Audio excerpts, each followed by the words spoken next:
इंद्रिय चक्र में जल का वास होता, यानी जल ने पृथ्वी को घोल दिया।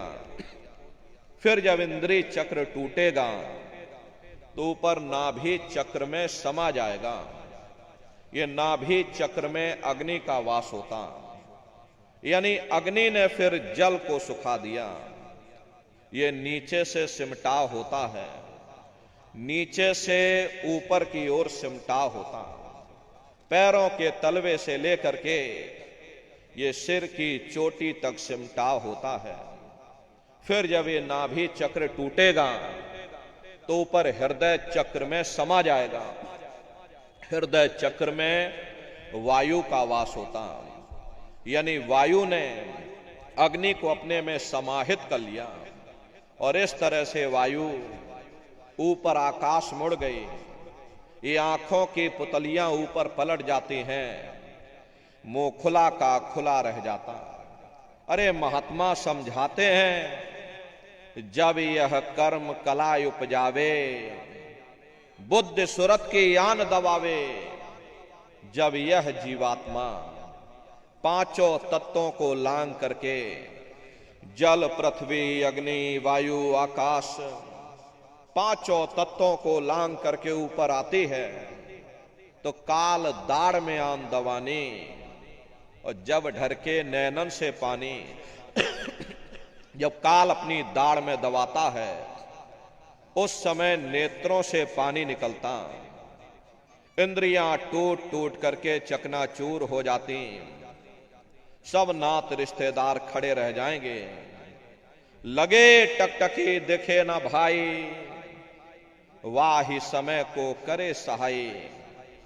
उस समय मरने वाला टकटकी लगाकर देखता है, ये कोई मेरी मदद कर दे, कोई मेरी सहायता कर दे, अरे कोई मुझे बचा ले। लेकिन प्रेमी भाई बहनों, सब नात रिश्तेदार खड़े रह जाते हैं, भाई बंधु सब देखते रह जाते हैं, डॉक्टर, वैद्य, हकीम सब आपको घेरे रह जाते, लेकिन उस समय आपको कोई बचा नहीं पाता। जम के दूत घेर चौफेरा, निक्षय प्राण छोड़ के डेरा। यमदूत आते हैं, प्राणों की डोरी को तोड़ देते हैं और जीवात्मा को खींच करके इस शरीर से बाहर कर दिया जाता है।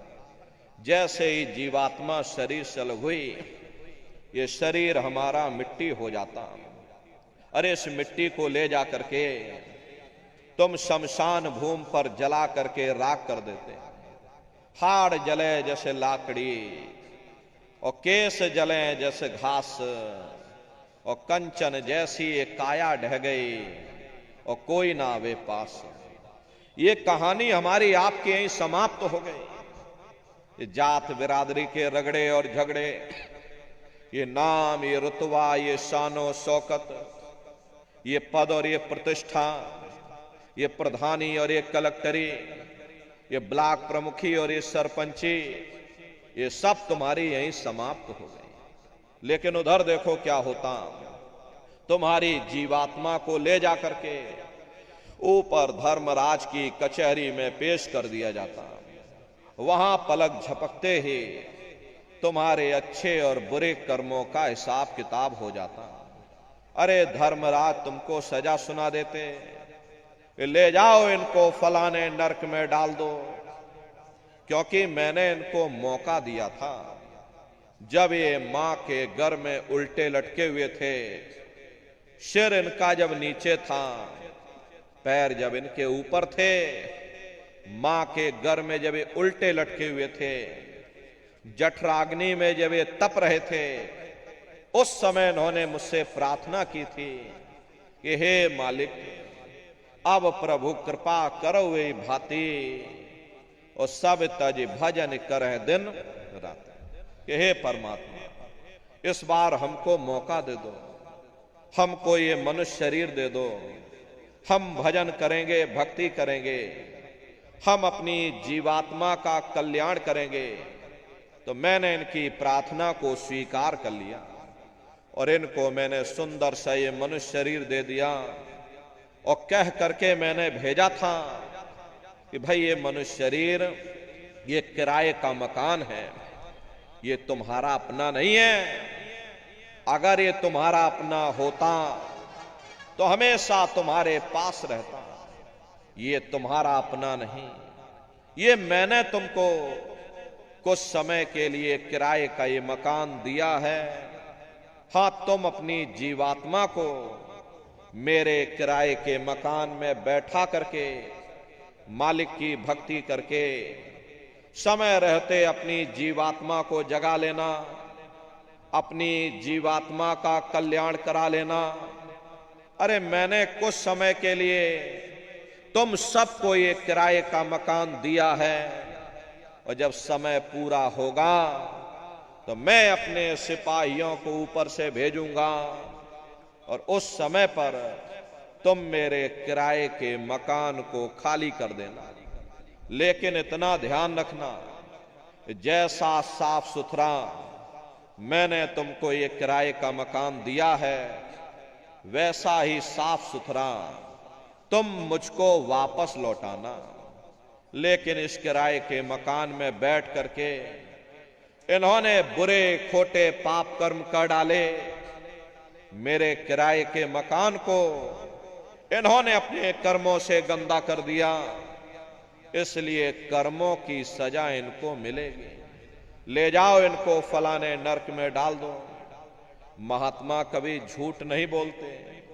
महात्माओं ने जब साधना किया और साधना करके जब ऊपर गए, ऊपर जा करके जब उन्होंने अपनी दिव्य दृष्टि से उन नरकों का हाल देखा, तो हमारी आपकी जानकारी के लिए उन्होंने धर्म ग्रंथों में लिख दिया कि लोह के खंभ तपत के माही, जहां जीव को ले चिपटाई, वहां बड़े बड़े लोहे के खंभे अग्नि से धधक धधक कर लाल हो रहे। ऐसे खोटे जीवों को उन्हीं तपते हुए खंभों के ऊपर लिटा दिया जाता। जीव हाय हाय करके चिल्लाता है, तड़फ तड़फ जीव जुलम बुखारी, तपत खंभ दुखी उपजे भारी। असहनीय वेदना होती है, असहनीय दुख और दर्द होता है। जीव वहां रोता और चिल्लाता रहता। लाखों लाख योजन मील तक तुम्हारे रोने चीखने चिल्लाने की आवाज उन नरकों से होकर के गूंजती है। लेकिन प्रेमी भाई बहनों, वहां कोई तुम्हारी पुकार सुनने वाला नहीं, कोई तुम्हारी दर्द भरी आवाज को सुनने वाला नहीं। ये दुर्दशा क्यों हो गई? क्योंकि हम लोग मनमुखी हो गए, मन के कहे पर चलने लग गए। मन के कहे पर चल करके बुरे खोटे पाप कर्म करने लग गए। कर्मों का ये जखीरा अंबार के अंबार हमने अपने सिर पर लाद लिए। आज उन्हीं कर्मों का हम आप भोग पा रहे। अरे महात्मा कहते हैं, ये नर के अनेक अन्योर हैं, कहां लग कहूं बखान, दुख भुगते यह जीव जो, और जाने जो भोग समान। कहते भाई एक नरक नहीं, ऐसे वहां पर अनेकों अनेक नरक बने हुए, अलग अलग बुरे खोटे पाप कर्मों के वहां पर अलग अलग नरक बने हुए। गरुड़ पुराण में 36 प्रकार के नरकों का वर्णन किया गया। कुंभी नरक निदान यह है, पड़े जीव जग जाए, सिर समेत डूबा रहे, सदा नरक के माही। कुंभी कहते हैं घड़े के आकार का बड़ा विशाल नरक वहां बना हुआ, दुनिया भर का मवाद उसमें भरा, बड़ी भारी बदबू उसमें से आती है। जीवों को ले जाकर उसी में डाल दिया जाता है। कुंभी नरक कल्प लोवासा, और मुख में नरक नाक में श्वासा। कल्प लोवासा यानी 1000 चौकड़ी युग का एक कल्प होता है, और कल्प लोवासा यानी युगों युगों तक ये जीव नरकों की सजा को भोगता रहता। और नरकों की सजा भोगने के बाद में इन्हीं जीवों को सीधे मनुष्य शरीर नहीं दिया जाता, बल्कि ले जा करके 4 खान 84 लाख योनियों में डाल दिया जाता। जैसे बच्चा होता है, बच्चा पहले कक्षा 1 पास करेगा, फिर कक्षा 2 में जाएगा। ऐसे ही प्रेमी भाई बहनों, वहां पर भी पूरा चैनल बना हुआ। नरकों की सजा भोगने के बाद में इन्हीं जीवों को 4 खान 84 लाख योनियों में डाल दिया जाता।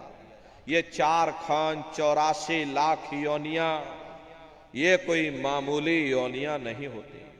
4 खान का मतलब होता है अंडज, पिंडज, उपमज, स्थावर। ये 4 खाने हैं। पहली श्रेणी तो इन पेड़ पौधों की आती है जिनके अंदर पानी का तत्व मौजूद होता। कभी ये भी मनुष्य हुआ करते थे, लेकिन आज अपने ये कर्मों का भोग पा रहे, एक जगह पर पेड़ बनके खड़े हुए। दूसरी श्रेणी कीड़े मकोड़ों की आती है जिनके अंदर पृथ्वी और अग्नि का तत्व मौजूद होता है। तीसरी श्रेणी पंछियों की आती है। चौथी चौपाए जानवरों की आती है। और 5वीं स्वयं इंसानों की आती, जिसके अंदर 5 तत्व यानी जल, पृथ्वी, अग्नि, वायु, आकाश, 5 तत्व आते। प्रेमी भाई बहनों, ये 4 खाने हैं। इनकी अलग अलग कुल 84 लाख योनियां होती हैं।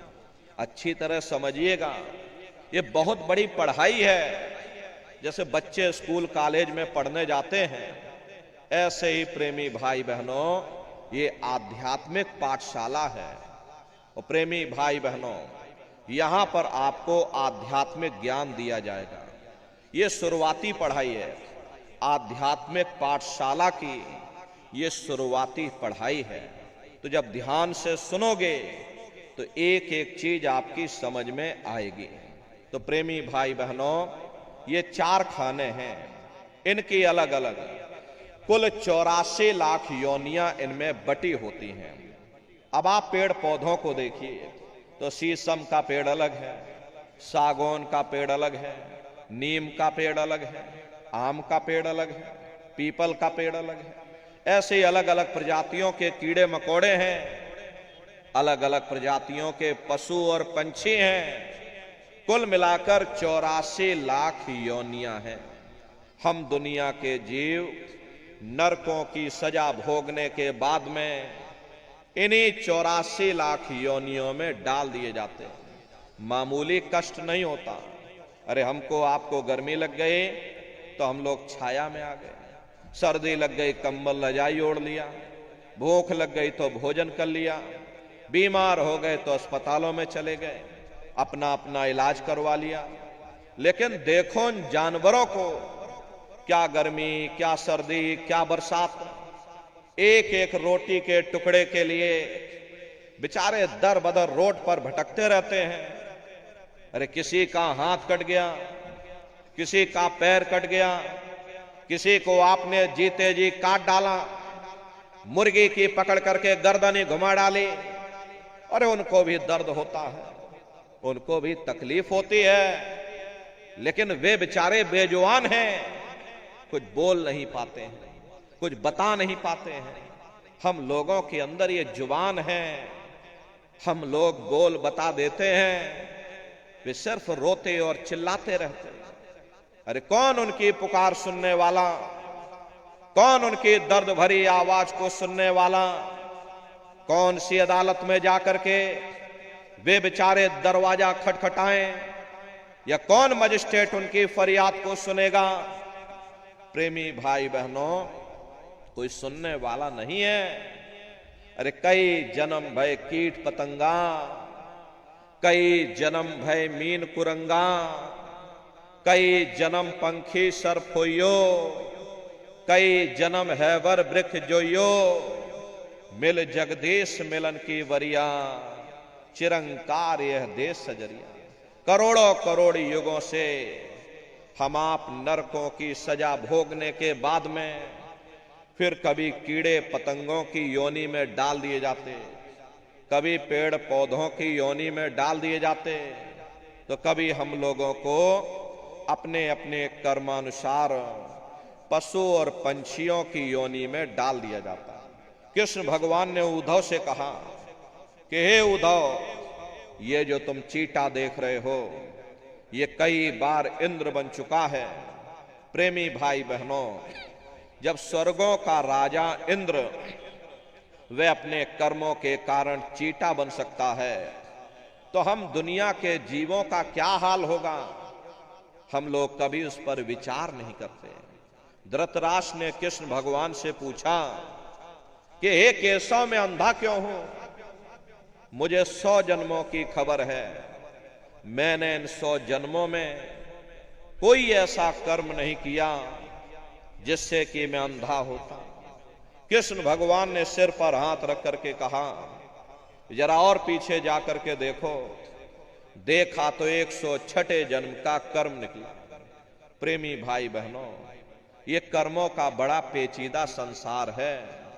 यहां तुम जैसे कर्म करोगे वैसा फल तुमको मिलेगा। कर्म भूत सब जग को लागा, या से बचे नहीं कोई जागा। कर्मों का ये भूत सारे संसार के जीवों को लगा हुआ है। कर्मों के वशीभूत हो करके ये मनुष्य बार बार जन्म लेता और मरता है, जन्म लेने और मरने की पीड़ा को सहता है। प्रेमी भाई बहनों, फिर नरकों की सजा को भोगता है। फिर अपने ही कारण कर्मों के कारण ये जीव 4 खान 84 लाख योनियों में भटकता है। प्रेमी भाई बहनों, 84 लाख योनियों की सबसे जो आखिरी योनि होती है वो गाय और बैल की योनि होती है। अरे गाय स्त्री का रूप लेती है, बैल पुरुष का रूप लेते हैं। ये 84 लाख योनियों की सबसे आखिरी योनि यानी कि अंतिम पायदान होता है।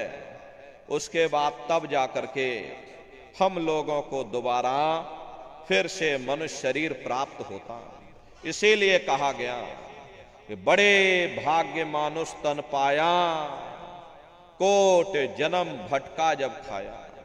कोटान कोट जन्म जन्मांतरों तक अलग अलग योनियों में भटकने के बाद में तब बड़े सौभाग्य से तुम लोगों को ये मनुष्य शरीर प्राप्त हुआ है।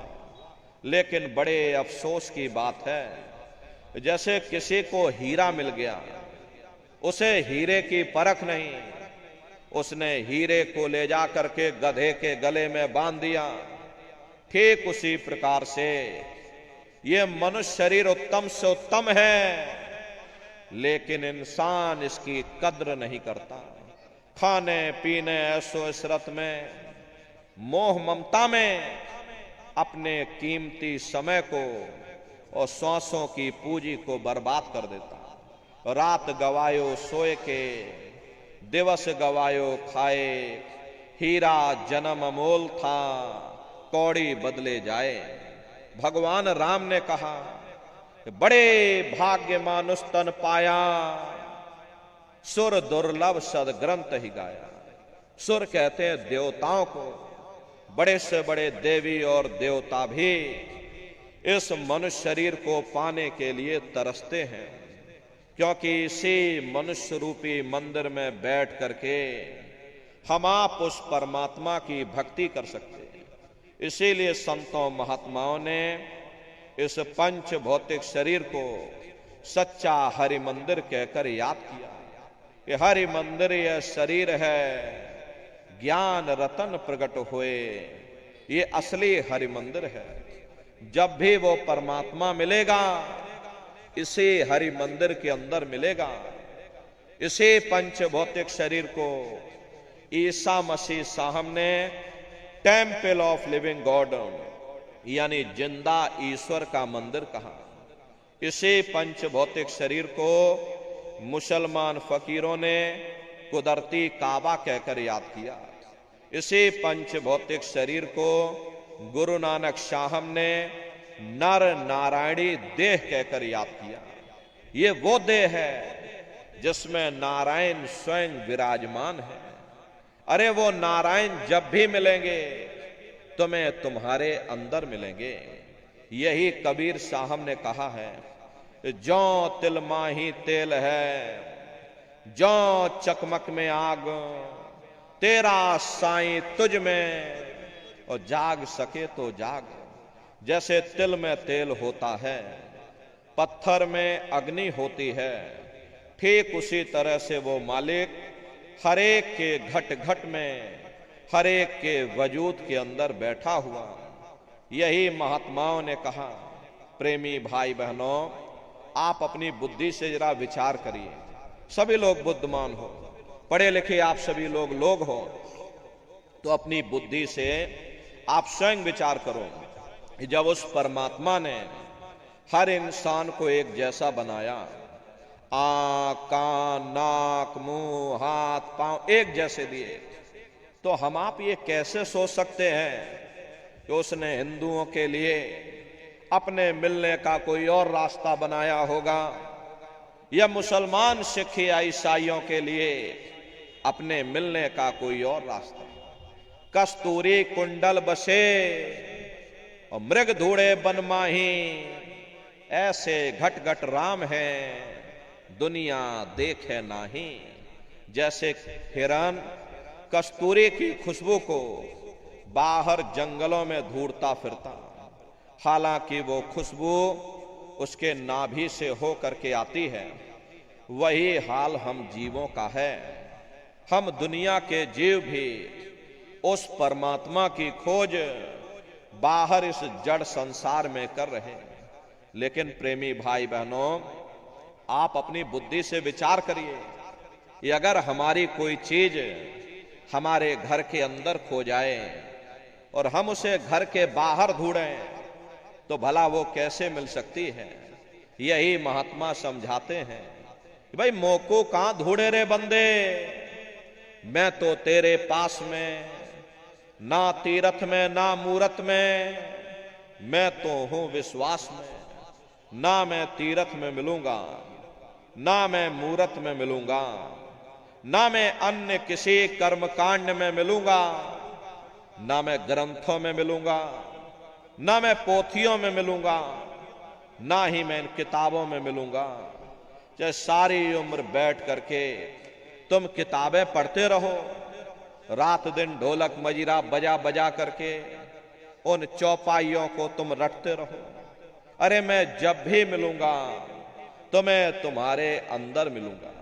प्रेमी भाई बहनों, बड़ी सीधी सी बात है, ये अगर खाना बनाने की किताब हो, सारी उम्र बैठ करके तुम पढ़ते ही रहोगे कि भाई खाना ऐसे बनता है, खाना वैसे बनता है, खाने में नमक डाला जाता है, खाने में तेल डाला जाता है, फिर खाने में हल्दी डाली जाती है, फिर उसमें जीरा डाल दिया जाता है, तो कभी तुम्हारा पेट नहीं भर सकता।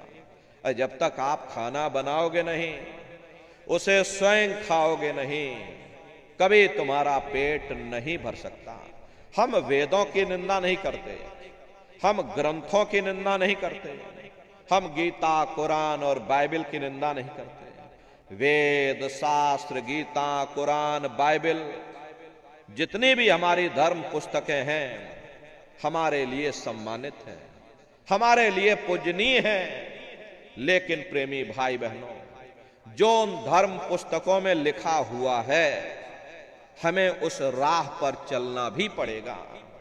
जितनी भी हमारी धर्म ग्रंथें हैं, चिल्ला चिल्ला करके सब यही कह रहे हैं कि भाई मनुष्य के अंदर अंड खंड ब्रह्मांड है, स्वयं वो परमात्मा तुम्हारे अंदर बैठा है, चलो अंदर चलो, अंदर चल करके उस परमात्मा का दर्शन दीदार करो।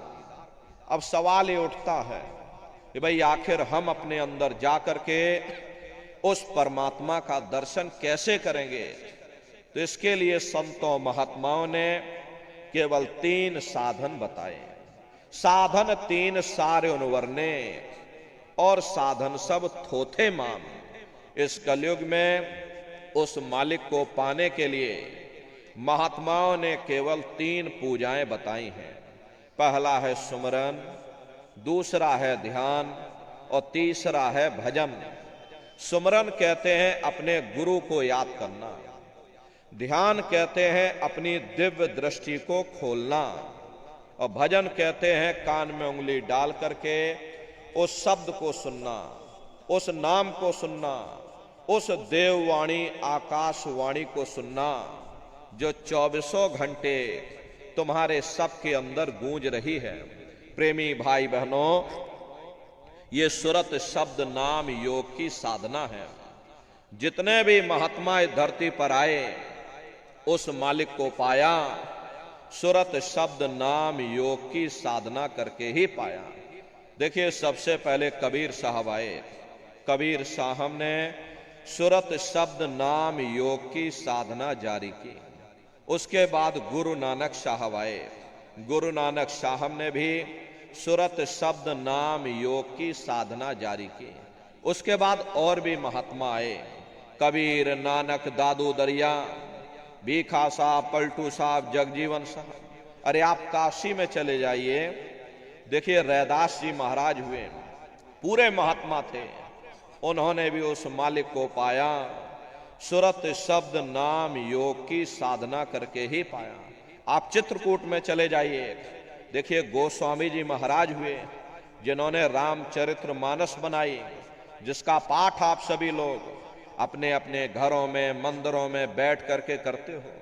केवल एक कवि ही नहीं थे, संसार उनको कवि के नाम से जानता है।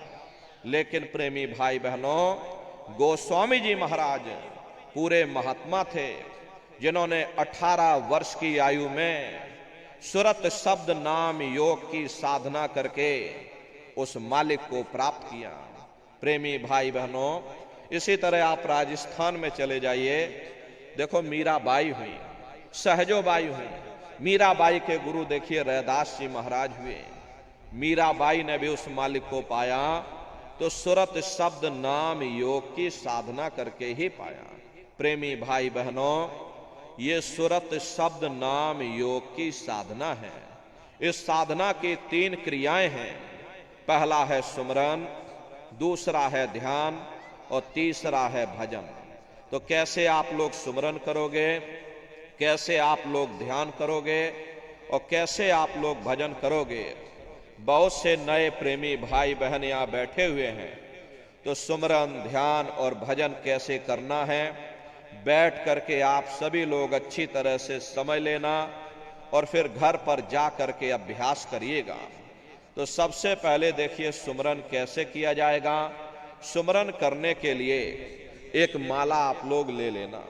ये देखिए प्रेमी भाई बहनों, 108 दाने की ये माला है। अपने अपने घरों में बैठ करके बाहर से अपनी आंखों को बंद कर लेना। दोनों आंखों के मध्य भाग में अपने ध्यान को रोक करके और दाने दाने पर जय गुरुदेव नाम का उच्चारण करिएगा। हर दाने पर जय गुरुदेव नाम, हर दाने पर जय गुरुदेव नाम, जय गुरुदेव, जय गुरुदेव, जय गुरुदेव, जय गुरुदेव, कुल 108 बार करिएगा। दोबारा इसी जगह फिर वापस आ जाओगे। जब आप जय गुरुदेव नाम का जाप करोगे तो दोनों आंखों के मध्य भाग में अपने ध्यान को रोक करके और दाने दाने पर जय गुरुदेव नाम का जाप करिएगा। जिसको आप याद कर रहे हो, एक समय ऐसा आएगा वो अंतर में तुम्हारे सामने प्रकट होगा। उसके स्वरूप को देख लेना, फिर उसी के स्वरूप को याद करके जय गुरुदेव नाम का सुमरन सभी नए प्रेमी भाई बहन करिएगा। दूसरी बार फिर यहीं से जय गुरुदेव नाम का जाप, तीसरी बार फिर यहीं से जय गुरुदेव नाम का जाप। इस तरह से कुल 8 बार जय गुरुदेव नाम का जाप सभी नए प्रेमी भाई बहन करिएगा। और 8 बार करने के बाद में ये माला आप रख देना। प्रेमी भाई बहनों, ये जय गुरुदेव नाम किसी साधारण इंसान का नाम नहीं है, ये स्वयं उस अनामी महाप्रभु का नाम है। समय समय पर संत महात्मा फकीर अपने अपने समय पर आकर के अपनी साधना के द्वारा उस मालिक के नाम को जगाते हैं, उस मालिक के नाम को सिद्ध करते हैं। जैसे कबीर साहब आए, कबीर साहब ने साहिब नाम सिद्ध किया। गुरु नानक साहब आए, गुरु नानक साहब ने वाह गुरु नाम सिद्ध किया। गोस्वामी जी महाराज आए, गोस्वामी जी महाराज ने राम नाम सिद्ध किया। मीराबाई आई, मीराबाई ने गिरधर नाम सिद्ध किया।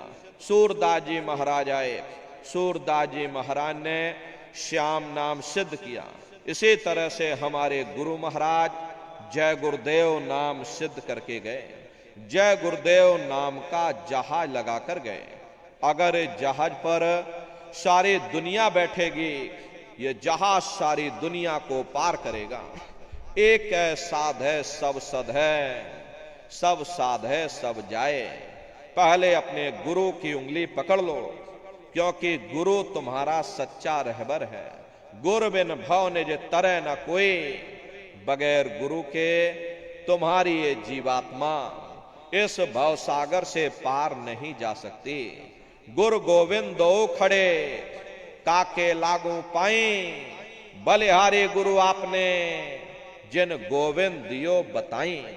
महिमा उन्हीं की है जिन्होंने उस गोविंद को लखा दिया। इस संसार में हमारे 3 तरह के गुरु होते हैं। पहले गुरु हमारे माता पिता होते हैं, जो हमें जन्म देते हैं, हमारा पालन पोषण करते हैं, बचपन से हमारे अंदर संस्कार डालते हैं। ये हमारे माता पिता हमारे पहले गुरु, पहले भगवान होते हैं। दूसरे गुरु हमारे शिक्षक होते हैं, जो हमें स्कूलों में कॉलेजों में हमें जो भौतिक ज्ञान देते हैं, ये हमारे दूसरे गुरु होते हैं। तीसरे हमारे आध्यात्मिक गुरु होते हैं, जो हमारी जीवात्मा को इस भव सागर से पार ले जाते हैं। इसीलिए कहा गया है गुरुर ब्रह्मा गुरुर विष्णु गुरुर्देवो महेश्वरः गुरुर साक्षात पर ब्रह्मा तस्मै श्री गुरुवे नमः। 3 लोक 9 खंड में गुर से बड़ा न कोई, करता करे न कर सके, गुरु करे सो हुई। इसलिए प्रेमी भाई बहनों, साधना करने से पहले जय गुरुदेव नाम का सुमरन सभी नए प्रेमी भाई बहन करिएगा। और सुमरन करने के बाद में फिर आप लोग ध्यान पर बैठिएगा। दूसरा है ध्यान। ध्यान कहते हैं दृष्टि को एकाग्र करना, अपनी दिव्य दृष्टि को खोलना, अपने तीसरे नेत्र को खोलना, अपने शिव नेत्र को खोलना। तो कैसे आप लोग ध्यान करोगे, जरा अच्छी तरह से समझ लो। अपने अपने घरों में देखो प्रेमी भाई बहनों, पलथी मार करके आप लोग बैठिएगा। शरीर को टाइट मत करिएगा। बहुत से प्रेमी ये गलती कर देते हैं कि ध्यान के समय अपने शरीर को बिल्कुल टाइट कर देते हैं। यदि आप अपने शरीर को टाइट कर दोगे तो ये शरीर तुम्हारा थक जाएगा, फिर शरीर ढीला पड़ जाएगा, फिर जैसे के तैसे हो जाओगे। इसलिए पहले से ही अपने शरीर को बिल्कुल ढीला छोड़ देना। जितना आराम से आप बैठोगे उतना आपके लिए अच्छा रहेगा। तो अपने अपने घरों में पलथी मार करके आराम से बैठ जाना। बाहर से अपनी आंखों को बंद कर लेना। दोनों आंखों के बीचों बीच में दूर सामने देखिएगा तो सामने आपको अंधेरा दिखाई देगा। बस उसी अंधेरे में एक जगह पर आप अपनी दृष्टि को रोकिएगा। होशियारी यही रहे ये आंखों की पुतलियां हिलने ना पाए। शुरुआती समय में ये आंखों की पुतलियां अंदर अंदर हिलेंगी, लेकिन जब आप रोज रोज अभ्यास करोगे, करत करत अभ्यास ते जड़मत होत सुजान, जब रोज रोज अभ्यास करोगे तो आंखों की पुतलियां हिलना बंद हो जाएंगी। तो दूर सामने अंधेरे में एक जगह पर आप अपनी दृष्टि को रोकिएगा या उस अंधेरे को बराबर देखते रहना, दृष्टि अपने आप अंधेरे में रुक जाएगी। उस समय किसी के बारे में सोचना नहीं, किसी के बारे में विचार मत करिएगा, शरीर को बिल्कुल हिलाना नहीं, शून्य होकर के, शांत चित्त होकर के, प्रेमी भाई बहनों निर्विचार होकर के। हम लोग विचार करने की आदत पड़ी हुई है। हम किसी भी व्यक्ति को देखते हैं, देखने से पहले ही हम उसके बारे में तरह तरह के विचार करने लग जाते हैं। ये मन हमारा कभी शांत नहीं बैठता है। हम किसी न किसी के बारे में सोचते रहते हैं, हमेशा विचार करते रहते हैं। रात को सोते समय भी हम कुछ न कुछ विचार करते ही रहते हैं। या तो हम भविष्य के बारे में सोचेंगे या हम अपने बीते हुए कल के बारे में सोचेंगे। प्रेमी भाई बहनों, ध्यान के समय पर ना आपको भविष्य के बारे में सोचना है, ना आपको अपने बीते हुए कल के बारे में सोचना है। आपको वर्तमान में जीना है। वर्तमान में जीने का नाम ही ध्यान है। तो किसी के बारे में सोचना नहीं, किसी के बारे में विचार मत करना, शरीर को बिल्कुल हिलाना नहीं। अगर मान लो पानी हिलता रहेगा तो परछाई साफ नजर नहीं आएगी। पानी हिलना बंद हो जाए, पानी एक जगह पर स्थिर हो जाए तो परछाई साफ नजर आ जाएगी। ठीक उसी तरह से जब तक तुम्हारा ये शरीर हिलता रहेगा, एकाग्रता नहीं आएगी। शरीर हिलना बंद हो जाए, धीरे धीरे एकाग्रता आ जाएगी। तो किसी के बारे में सोचना नहीं, किसी के बारे में विचार मत करना, शरीर को बिल्कुल हिलाना नहीं, शून्य होकर के बस सामने उस अंधेरे को लगातार देखते रहो। जितना देर आपसे बन सके आंखों को बंद करो, सामने आपको अंधेरा दिखेगा। उसी अंधेरे में एक जगह पर अपनी दृष्टि को रोक करके रखो। जब लगातार उसको देखते रहोगे तो एक समय ऐसा आएगा कि आपकी ये दृष्टि उस अंधेरे में रुक जाएगी। और जैसे ही आपकी दृष्टि अंधेरे में रुकेगी तो सुई की नोक के बराबर काले में भी काला बिंदु, बड़ा चमकीला बिंदु होता है, तारे की तरह चम चम चम चम चमकेगा। वो चमकता हुआ तारे जैसा बिंदु आपको सामने दिखाई पड़ेगा। और जब वो चमकता हुआ बिंदु सामने दिखाई पड़ जाए तब आप अपनी दृष्टि को उस बिंदु पर एकाग्र कर देना। वही बिंदु दरवाजा है, वही बिंदु खिड़की है। उसी को हरि का द्वार यानी कि हरिद्वार कहा गया। बहुत विशाल वो दरवाजा है। ये संसार कुछ नहीं है। ऐसे तुम लाखों संसार इकट्ठे करके एक साथ दरवाजे के अंदर डाल दो, पता तक नहीं चलेगा। इतना विशाल वो हरि का द्वार तुम्हारे सबके अंदर बना हुआ है।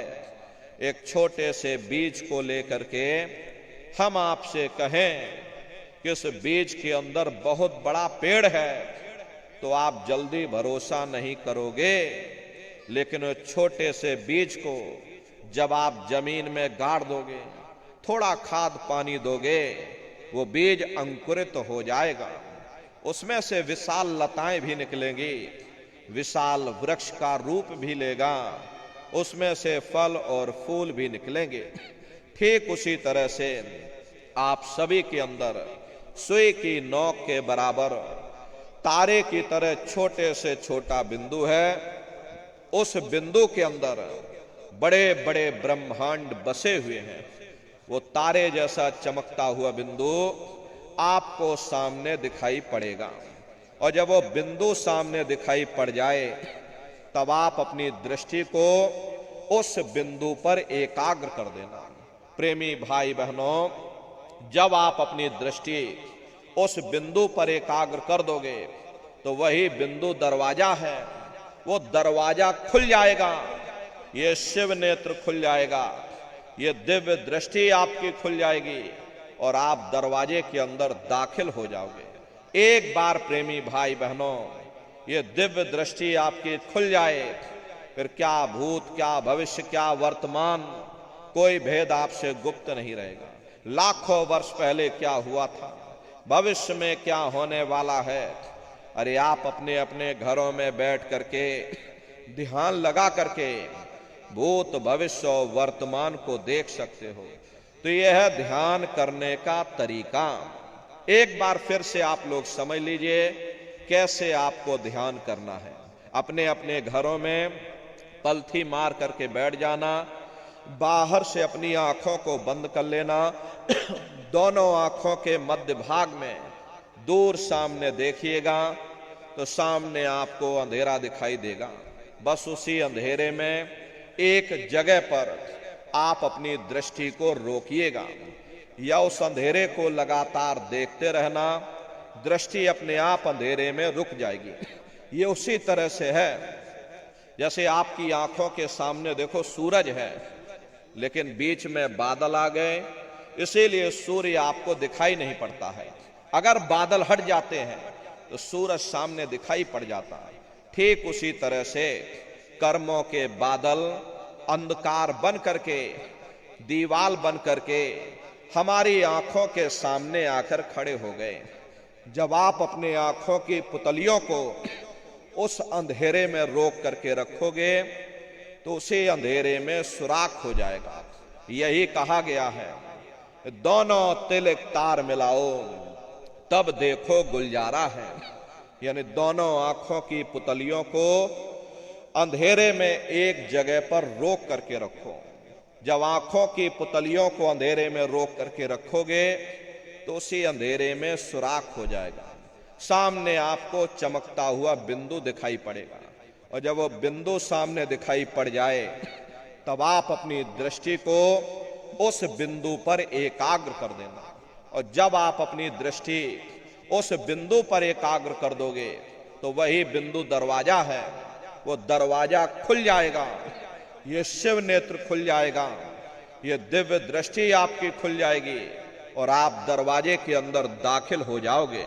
तो प्रेमी भाई बहनों, यह है ध्यान करने का तरीका। और तीसरा है भजन। गाने बजाने का नाम भजन नहीं है। ये नाच गाना, ढोल मजीरा, हारमोनियम, तबला, उछल कूद, अरे इसका नाम भजन नहीं है। भजन कहते हो उस शब्द को सुनना, उस नाम को सुनना, उस देववाणी आकाशवाणी को सुनना जो 24 घंटे तुम्हारे सबके अंदर गूंज रही है। तो कैसे आप लोग भजन करोगे जरा अच्छी तरह से समझ लीजिए। ये दोनों उंगली कानों में डाल करके ये कानों को बंद कर लेना। कान इसीलिए बंद किए जाते हैं ताकि बाहर की कोई आवाज हमको सुनाई ना पड़े। अरे अपनी सुविधा से बैठिएगा, कुर्सी पर चाहे कुर्सी पर बैठ जाओ, सोफे पर चाहे सोफे पर बैठ जाइए, या कोई तकिया इस तरह से रख लेना, दोनों कोहनियां रख करके दोनों उंगली कानों में डाल करके ये कानों को बंद कर लेना। बहुत सी हमारी माताएं, बहनें, बूढ़े बुजुर्ग हैं, अरे भाई आपके घुटनों में दर्द होता होगा या रीढ़ की हड्डी में दर्द होता होगा और आप बैठ करके भजन नहीं कर पाते हो, तो आप लेट करके भजन करिए। ऐसे सीधे लेट जाना और लेटे लेटे आंख और कान को बंद कर लेना।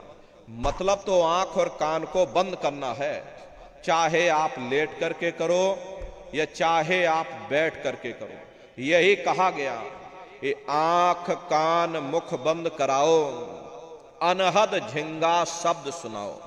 यानी पहले अपनी आंख को बंद करो, अपने मुख को बंद करो, दोनों उंगली कानों में डाल करके ये कानों को बंद कर लो और ऊंचे से ऊंचा ध्यान दे करके उस आवाज को सुनने की कोशिश करो।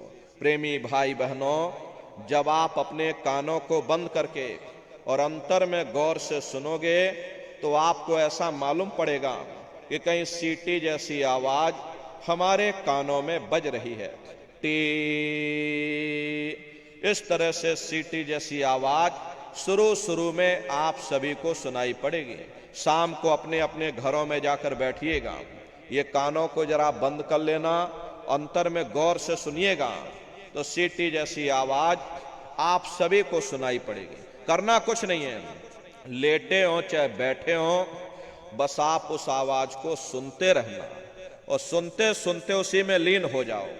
जब लगातार उसको सुनते रहोगे तो एक समय ऐसा आएगा, दोबारा आपको अनुभव होगा कि कहीं बड़ी दूर से एक महीन आवाज, घंटे और शंख की आवाज हमारे कानों में बज रही है।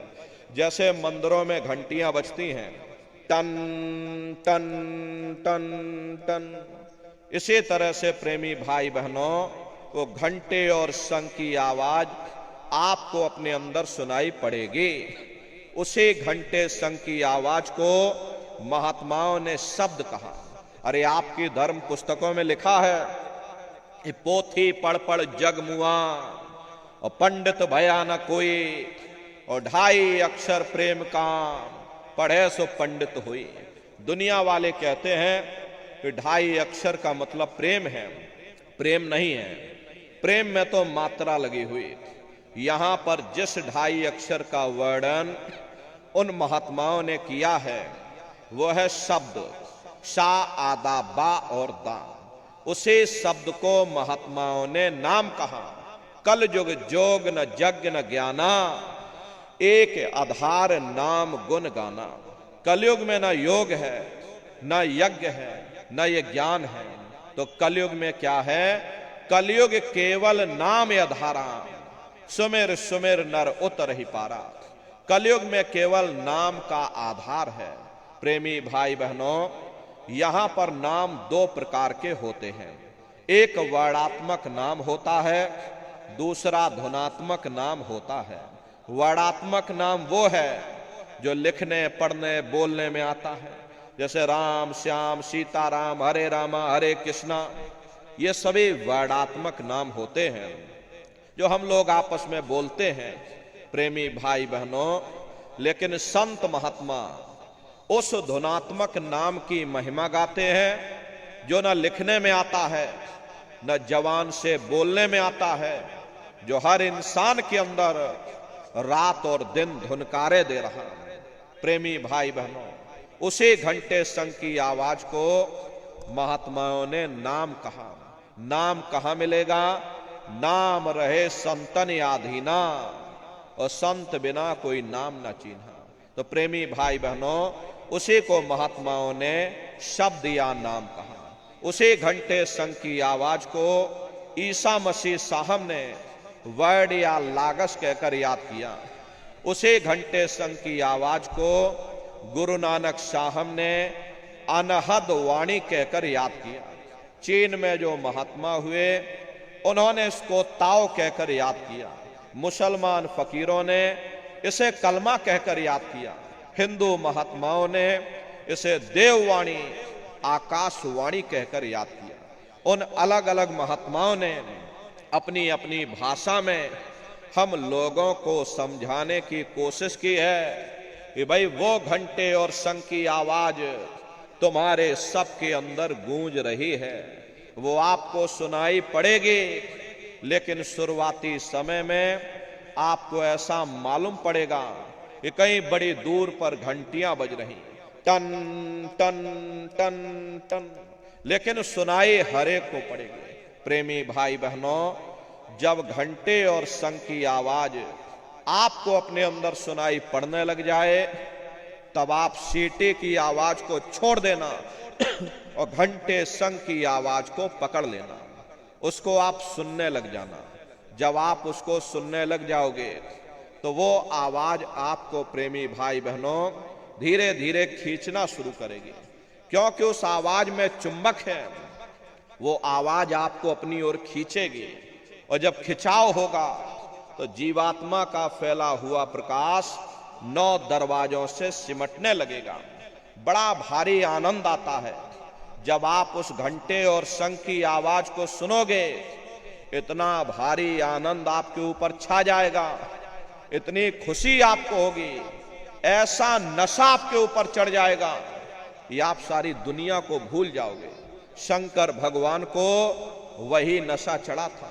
शंकर भगवान कोई गांजा भांग नहीं पीते थे। ये तो हमने आपने शंकर भगवान को भी बदनाम कर दिया।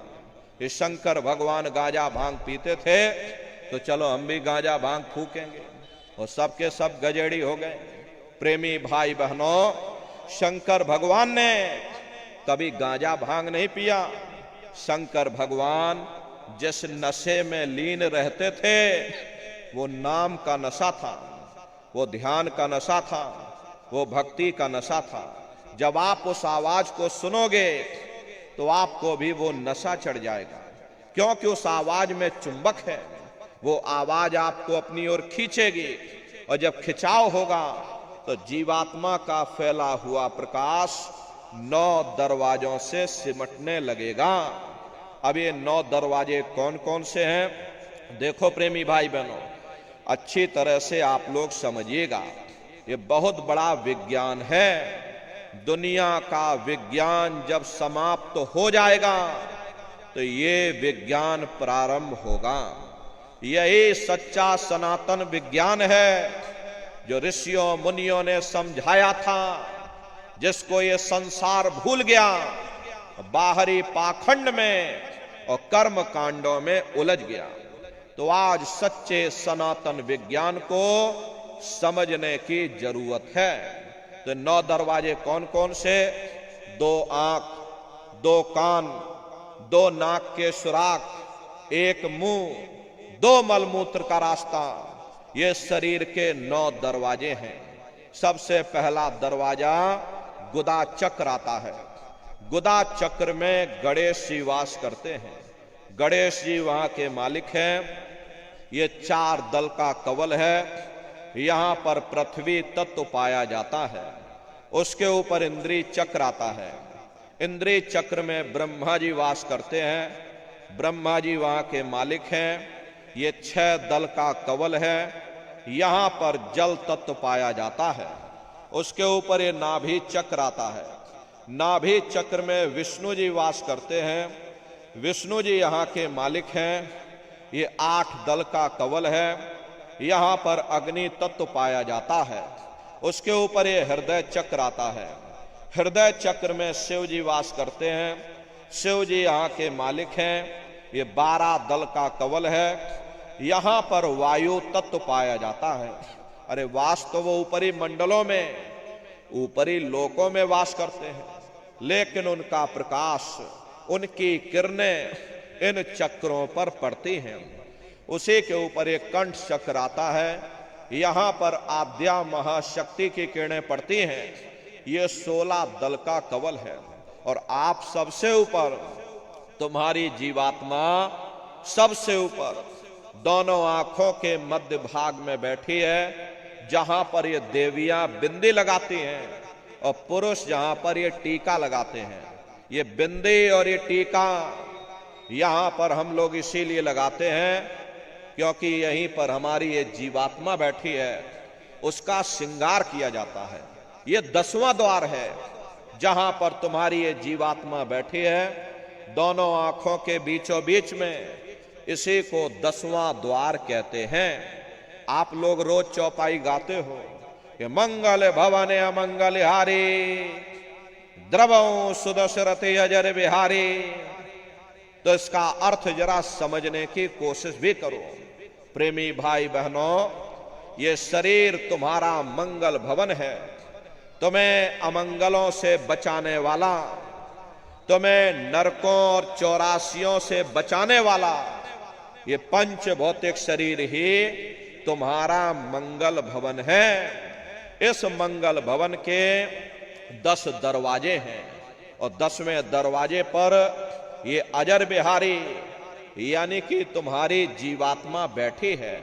और यहीं पर बैठ करके जीवात्मा अपने प्रकाश को 9 दरवाजों में फैलाती है, जिससे तुम्हारा ये शरीर चलता है, तुम्हारे हाथ चलते हैं, तुम्हारे ये पैर चलते हैं। जब आप भजन करोगे और जब घंटे और शंख की आवाज को सुनोगे तो उस आवाज में चुंबक है। वो आवाज आपको अपनी ओर खींचेगी और जब खिंचाव होगा तो जीवात्मा का फैला हुआ प्रकाश 9 दरवाजों से सिमट करके यहीं 10वें दरवाजे पर इकट्ठा हो जाएगा। और जैसे ही सारी शक्ति, सारी चेतना सिमट करके यहां पर इकट्ठी हुई, तो शब्द क्या काम करेगा? शब्द तुम्हारी जीवात्मा को खींच करके इस शरीर से बाहर कर देगा। फिर आप अपनी आंखों से देखिएगा, ये हमारा शरीर ये है और हम ये खड़े। आप अपने शरीर से अलग हो जाओगे। जैसे चिड़िया होती है, चिड़िया घोंसले से निकल करके आसमानों की उड़ान भरती है और शाम को फिर अपने घोंसले में आ जाती है, ऐसे ही तुम्हारी ये जीवात्मा इस शरीर रूपी घोंसले से निकल करके और ब्रह्मांडों की सैर करेगी, देवी देवताओं के दर्शन करेगी, भगवान राम के दर्शन करेगी, भगवान कृष्ण के दर्शन करेगी और घूम करके फिर अपने शरीर रूपी घोंसले में वापस आ जाएगी। प्रेमी भाई बहनों, ये ब्रह्मा विष्णु महादेव जिनकी सारी दुनिया पूजा करती है, अरे आप सभी लोग ब्रह्मा विष्णु और महादेव की पूजा करते हो और पूजा करते करते आपका ये जीवन बीत गया, लेकिन कभी तुमने विचार ये नहीं किया भाई जिनकी हम पूजा कर रहे हैं, आखिर ये ब्रह्मा विष्णु महादेव कौन हैं? ये कहां पर रहते हैं? ये क्या काम करते हैं? इनके माँ बाप कौन हैं? भगवान राम कौन है? भगवान कृष्ण कौन है? ईश्वर कौन है? ब्रह्म कौन है? पर ब्रह्म कौन है? ये कहां पर रहते हैं? तो जरा संक्षिप्त में आप लोग समझिएगा, क्योंकि अगर हम इसका वर्णन करेंगे तो हमको लाखों वर्ष लग जाएंगे, एक लोक का वर्णन नहीं हो पाएगा। इतने विशाल लोक इस आसमान के ऊपर बने हुए, लेकिन संक्षिप्त में हम आपको बता रहे कि किन किन मंडलों को पार करते हुए तुम्हारी ये जीवात्मा अपने 5वें मंडल पर यानी कि सचखंड में पहुंचेगी। रास्ते में कौन कौन से देश मिलेंगे, उस देश के कौन कौन से राजा मिलेंगे, तो जरा संक्षिप्त में आप लोग समझ लीजिए। प्रेमी भाई बहनों, जब आप लोग भजन करोगे और जब घंटे और शंख की आवाज को सुनोगे तो उसे घंटे शंख की आवाज को पकड़ करके ये जीवात्मा ब्रह्मांडों की चढ़ाई करती है। पलक झपकते है जीवात्मा खरबों योजन ऊपर चली जाती है। ये चांद सूरज सितारों को पार करने के बाद में सबसे पहले जो आपको लोक मिलेगा उसे महात्माओं ने शिवलोक कहा। शिवलोक तमोगुणी स्थान है, वहां के मालिक शिव जी हैं, वो पार्वती जी के साथ में उस लोक में विराजमान है। चैतन्य धार जो ऊपर से नीचे आ रही, जिसे महात्माओं ने गंगा कहा, वह अपना केंद्र बिंदु शिवलोक को बनाती है। इसीलिए शिव जी की जटा में ये गंगा दर्शाई जाती हैं। इस लोक में असंख्यों जीवात्माएं रहती हैं। ये सभी जीवात्माएं शिव स्वरूप में मौजूद होती हैं। जब आप वहां पहुंचोगे और शिव जी का जब प्रत्यक्ष दर्शन करोगे तो आपका स्वरूप भी शिव के समान यानी कि शिव स्वरूप हो जाएगा। शिव जी का दर्शन करने के बाद फिर घंटे शंख की आवाज को पकड़ करके फिर जब आप ऊपर चढ़ोगे, उसी के ऊपर ब्रह्मा जी का लोक आएगा। ब्रह्मा जी का लोक वो रजोगुणी स्थान है। वहां के मालिक ब्रह्मा जी हैं। वो गायत्री सावित्री और सरस्वती के साथ उस लोक में विराजमान है। प्रेमी भाई बहनों, घंटे और शंख की आवाज को पकड़ करके रखना पड़ता है। यदि आपने उस आवाज को वहां पर छोड़ दिया तो सेकंड भर आपको नहीं लगेगा, धड़ाम से आप अपने शरीर में फिर वापस लौट आओगे और इन बाहरी आंखों को खोल दोगे। इसीलिए शब्द को पकड़ करके रखना पड़ता है। शब्द सीढ़ी है, शब्द रस्सी है, जिसको पकड़ करके ये जीवात्मा नीचे से ऊपर की ओर चढ़ती है। तो ब्रह्मा जी का दर्शन करने के बाद फिर घंटे शंख की आवाज को पकड़ करके फिर जब आप ऊपर चढ़ोगे, उसी के ऊपर विष्णु लोक आएगा। विष्णु लोक वो सतोगुणी स्थान है। वहां के मालिक विष्णु जी हैं। उनका बड़ा मनमोहक स्वरूप है। उनकी 4 भुजाएं हैं और चारों भुजाओं में शंख गदा पद्म और चक्र सुशोभित हैं। और आप क्षीर सागर में लक्ष्मी जी के साथ विराजमान हैं। ये तीनों देवता ब्रह्मा, विष्णु और महादेव अपने अपने लोक में बैठ करके राज कर रहे हैं। एक रचयिता है जो हम जीवों को रचता है, एक पालनहार है जो हम जीवों को पालता है, एक संहार करता है जो हम जीवों को नष्ट कर देता। एक का काम है शरीर को बनाना, एक का काम है शरीर की सुरक्षा करना, एक का काम है शरीर को नष्ट कर देना। इनकी जो माता है वो आद्या महाशक्ति है। ब्रह्मा विष्णु महादेव लोक के ऊपर वो आद्या महाशक्ति का लोक आता है, उसी को देवी दुर्गा का लोक कहा जाता है। अरे आप लोग यहाँ 9 दुर्गे की पूजा करते हो, सब लोग अपने अपने गांव में देवी दुर्गा की मूर्ति बनाते हो, पूजा करते हो, व्रत उपवास रखते हो, ये तो आपकी श्रद्धा है, देवी दुर्गा के प्रति ये आपकी आस्था है। लेकिन महात्माओं ने कहा था भाई सही मायने में तुम्हारी 9 दुर्गे पूजा कब सफल होगी, जब तुम 9 द्वारों से अपने ख्याल को समेट करके रजोगुण, तमोगुण, सतोगुण यानी ब्रह्मा विष्णु महादेव के लोक को पार करके जब तुम वहां देवी दुर्गा का दर्शन कर लोगे, तब सही मायने में तुम्हारी 9 दुर्गे पूजा सफल होगी। वहां देवी दुर्गा का दर्शन कर लेने के बाद तुम्हारी भौतिक मनोकामनाएं पूर्ण हो जाती हैं, साधक को रिद्धि सिद्धि और शक्तियां प्राप्त हो जाती हैं। उन शक्तियों को प्राप्त कर लेने के बाद में फिर घंटे शंख की आवाज को पकड़ करके फिर जब आप ऊपर चढ़ोगे, उसी के ऊपर सबसे पहला देश आपको मिलेगा, या यूं कह लीजिए पहली राजधानी आपको मिलेगी, जिसे महात्माओं ने सहस दल कवल कहा, वो राजधानी है। आप इस तरह से समझिए, आसान भाषा में आपको समझाया जाए, जैसे मान लो आपके उत्तर प्रदेश की राजधानी लखनऊ है और गाजीपुर आपका जिला है, इसी तरह से प्रेमी भाई बहनों वो सहस दल कवल राजधानी है। ये ब्रह्मा विष्णु महादेव के जो लोक हैं, उस राजधानी के अंतर्गत आने वाले जिले हैं, और राजधानी का जो मालिक है वो निरंजन भगवान है। ये ब्रह्मा विष्णु महादेव ये निरंजन भगवान के ही पुत्र हैं, और ये आद्या महाशक्ति देवी दुर्गा ये निरंजन भगवान की अर्धांगिनी है, और निरंजन भगवान स्वयं तीनों लोकों के मालिक हैं। उन्हीं को त्रिलोकीनाथ कहा जाता है। हिंदू उन्हीं को परमात्मा कहते हैं, मुसलमान उन्हीं को खुदा कहते हैं, ईसाई उन्हीं को गॉड कहते हैं। ये जल एक है, जल को चाहे आप पानी कह लो, चाहे वाटर कह लो, चाहे आप नीर कह लो।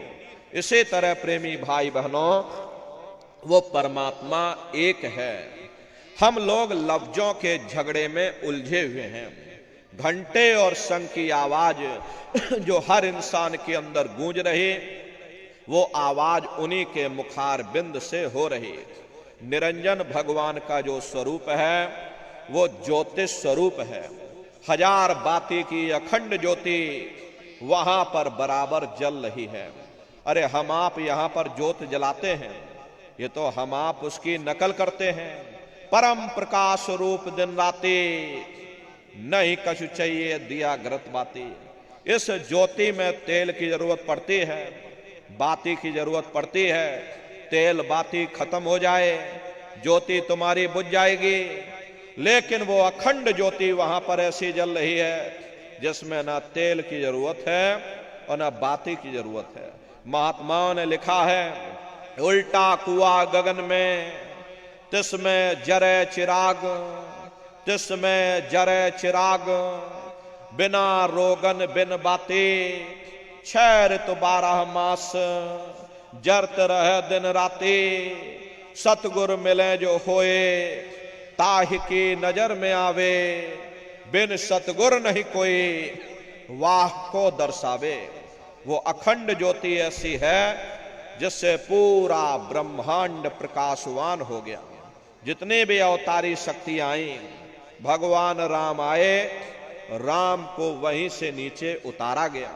इसीलिए उस देश को अयोध्या नगरी या कौशलपुर देश भी कहा जाता है। अरे गोस्वामी जी महाराज जब साधना करके वहां पहुंचे, तभी गोस्वामी जी महाराज ने रामचरितमानस में लिख दिया।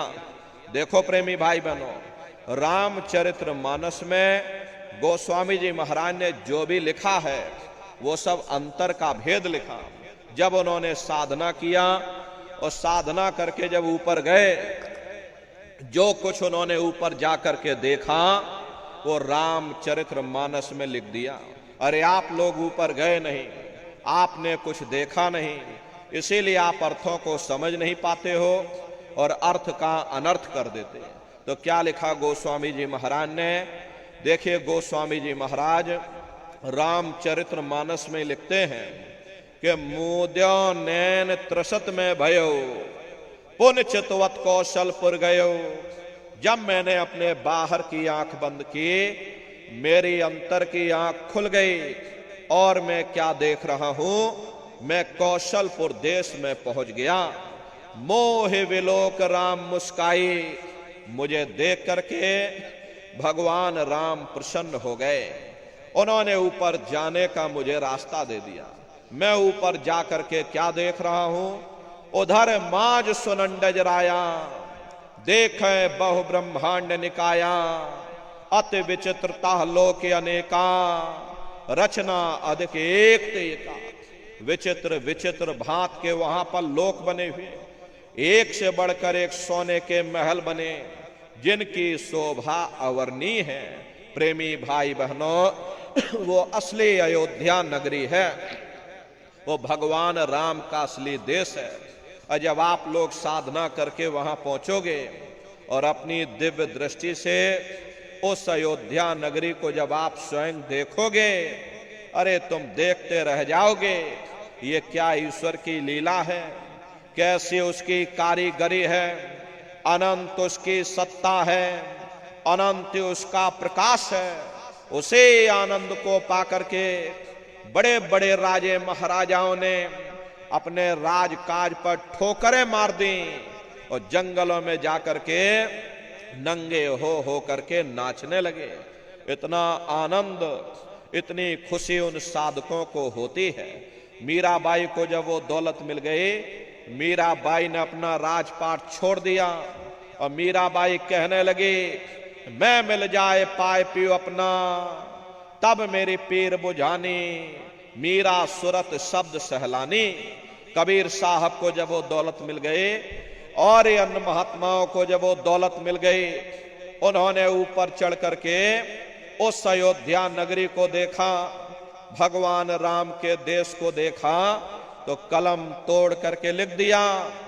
अरे चिल्लाने लगे, अचरज देखा भारी साधो, अचरज देखा भारी रे, बिना बजाए निस्दिन बाजे, घंटा शंख नगारी रे, बहरा सुन सुन मस्त होत है, तन की खबर बिसारी रे, बिन भूमि के महल बना है, तामे जो तो जारी रे, अंधा देख देख सुख पावे, बात बतावे सारी रे, जीता मर कर फिर जी जावे, बिन भोजन बलधारी रे, ब्रह्मानंद संत जन बिरला, कोई समझे बात हमारी रे।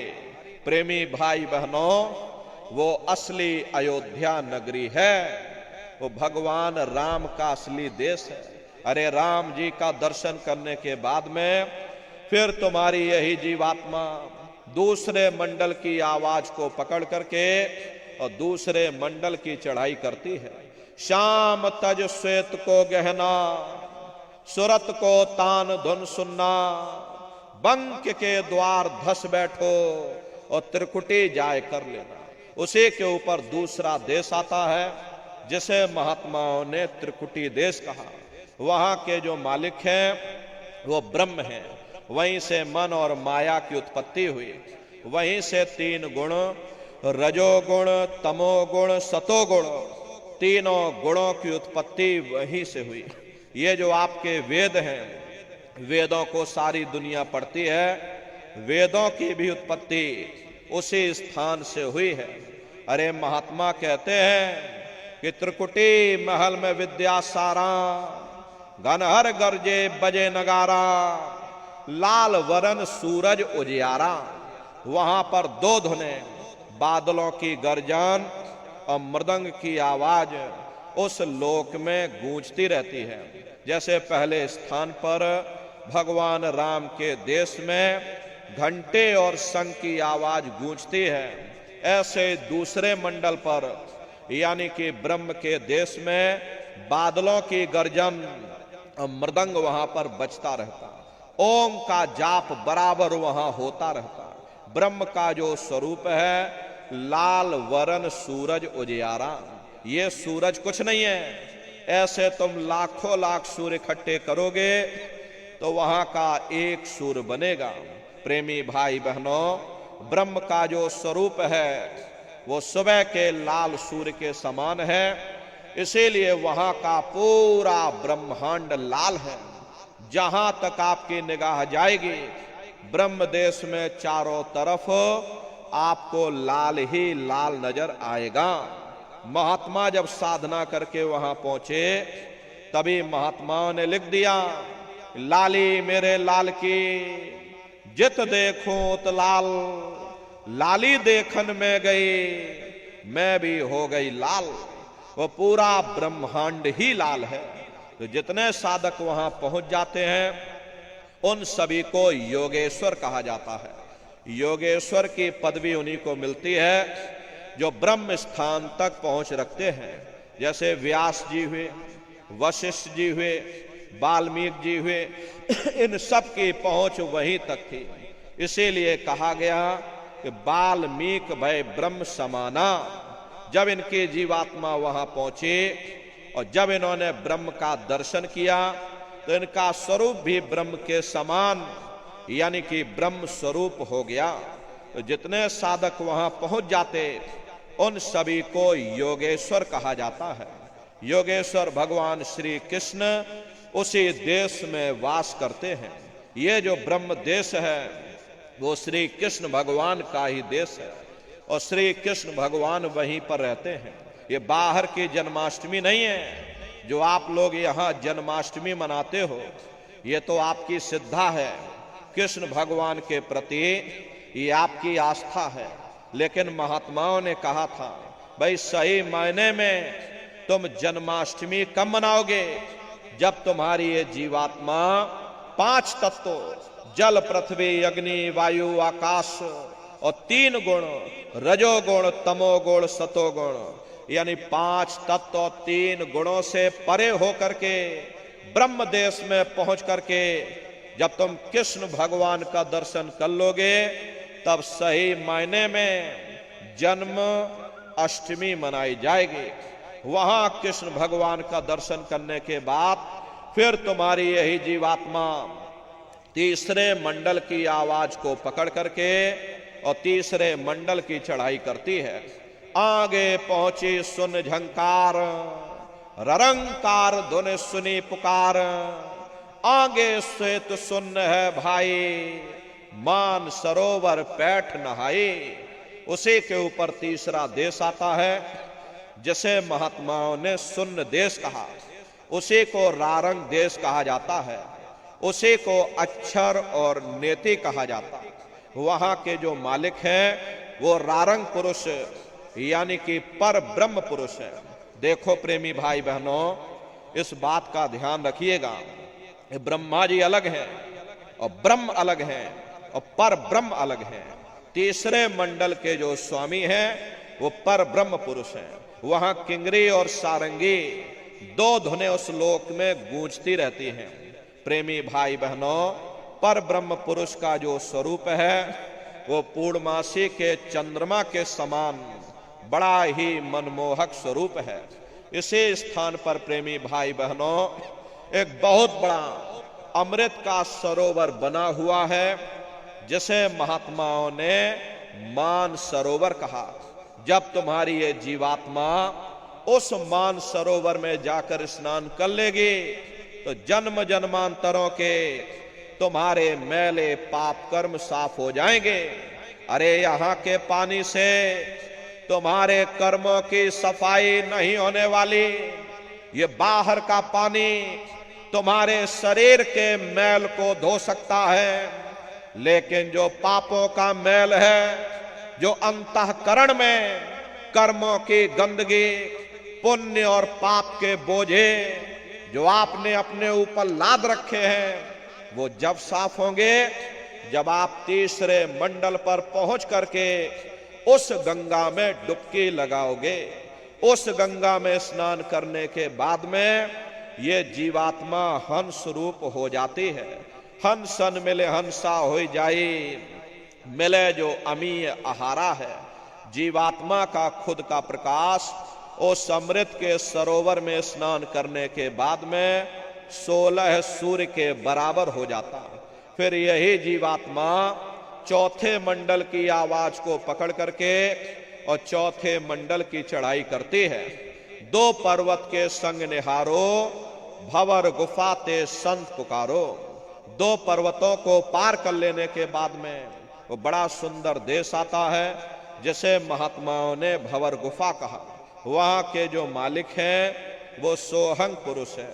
वहां बंसी यानी मुरली की मधुर ध्वनियां सदा उस लोक में उच्चारण होती रहती हैं।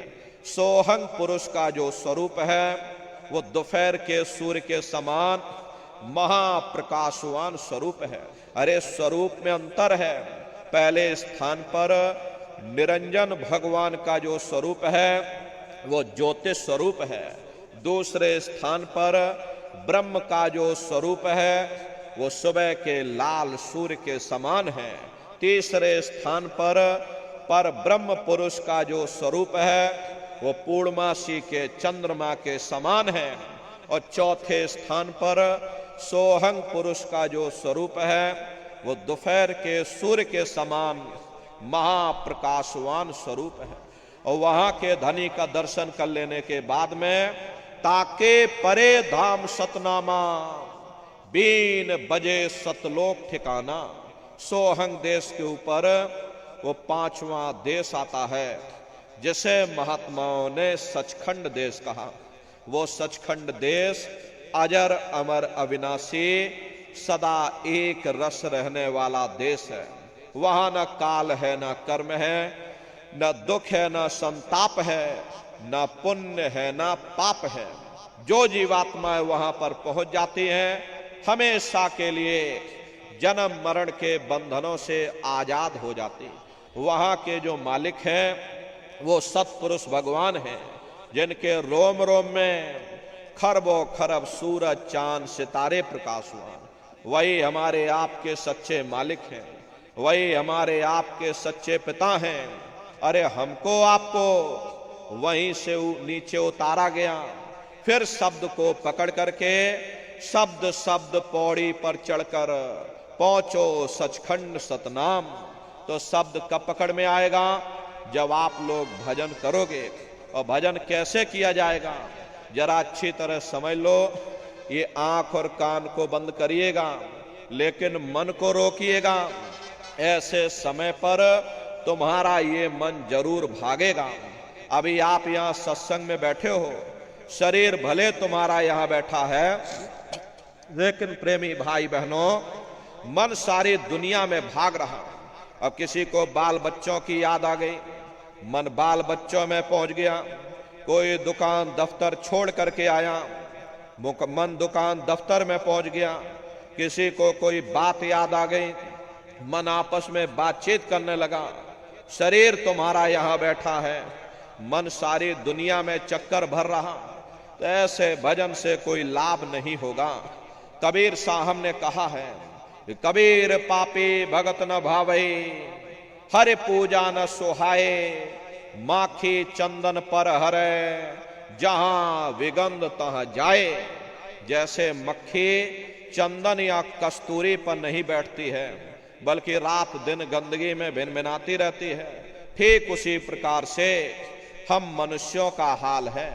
हमारे आपके बुरे खोटे पाप कर्म हमें महात्माओं की तरफ जाने नहीं देते, उनके वचनों को सुनने नहीं देते। ये सब हमारे मन की खुराफात है। जिन्होंने मार मंडाला उन्हीं को सूरमा कहना, बड़ा बैरी मन घट में इसी का जीत ना कटना। अगर दुनिया में कोई हमारा दुश्मन है वो केवल तुम्हारा अपना ये मन है। अरे मन रूपी रावण कब मरेगा? जब 9 द्वारों पर फतेह हासिल करके तुम यहां 10वें द्वार पर चढ़ जाओगे, तब सही मायने में दशहरा मनाई जाएगी। ये बाहर की दशहरा नहीं है जो लकड़ी का रावण बना देते हो और फूंक फांक करके घर चले आते, कहते भाई हमने रावण मार दिया। महात्माओं ने कहा था भाई सही मायने में तुम दशहरा कब मनाओगे?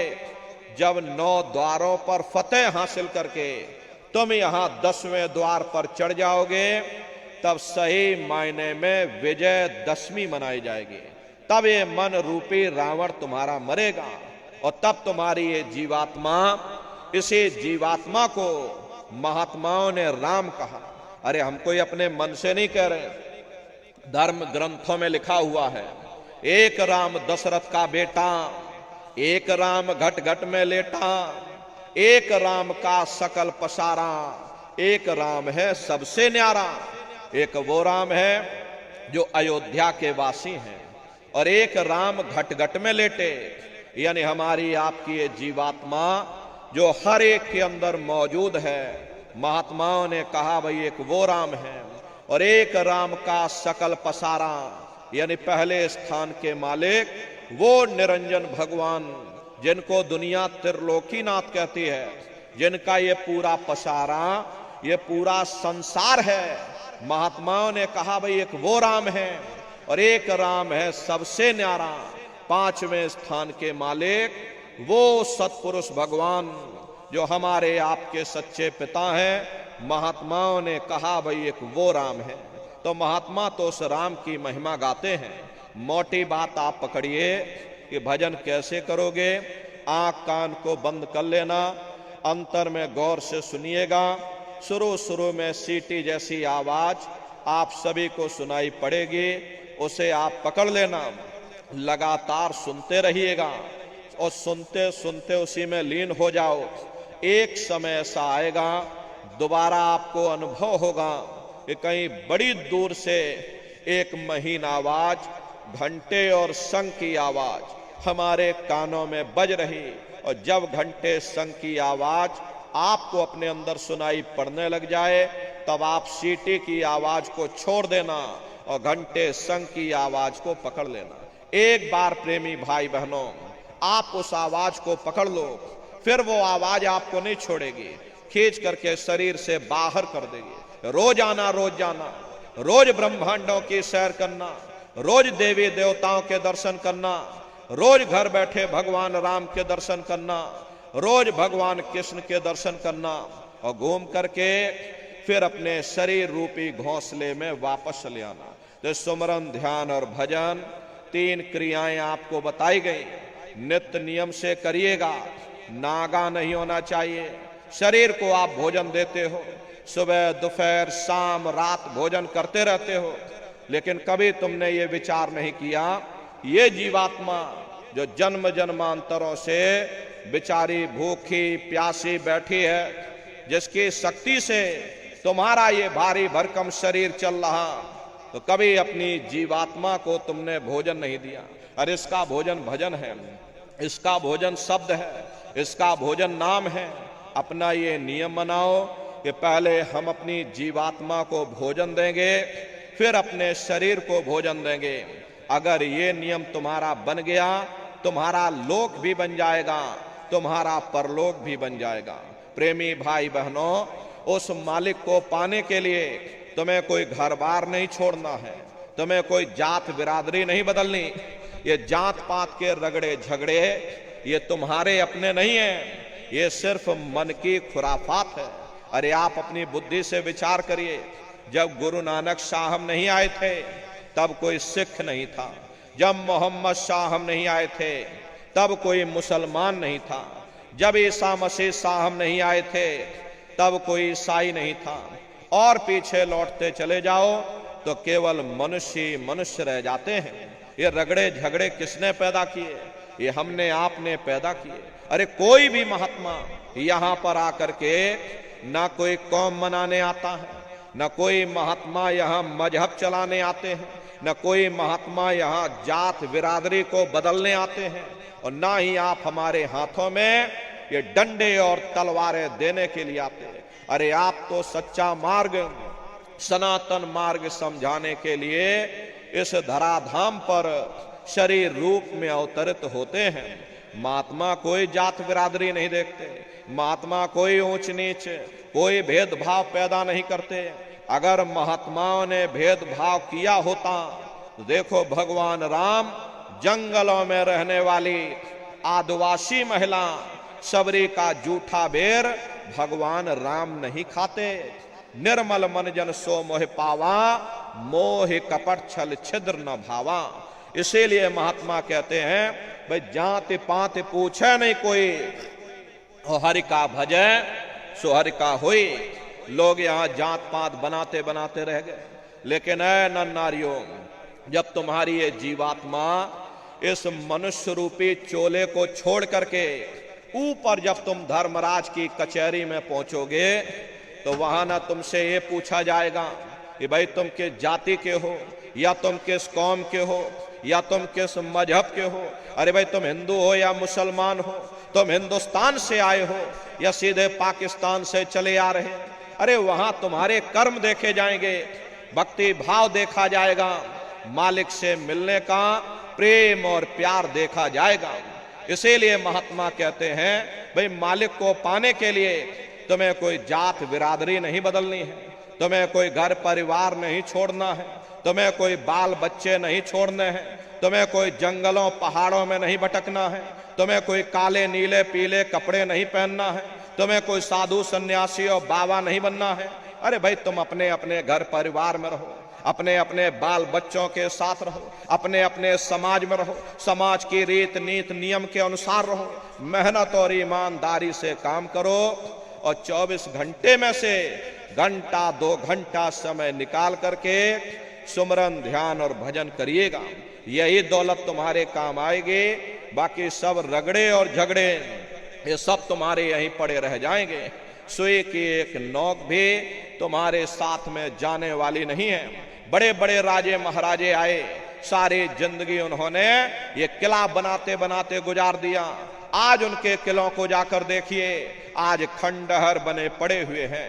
विश्व विजेता सिकंदर सारी दुनिया पर राज करने का ख्वाब देखता था, वो भी मुट्ठी खोल करके चला गया। अरे कोई क्या साथ लेकर जाएगा? जो चीज तुम्हारे साथ में जाने वाली है वो केवल परमात्मा की भक्ति है। इसलिए प्रेमी भाई बहनों, वो दौलत कमा लो जो अंत समय में तुम्हारे काम आवे, वरना ये समय तुम्हारा निकलता जा रहा। ये श्वासों की पूंजी ये दिन प्रतिदिन कम होती जा रही।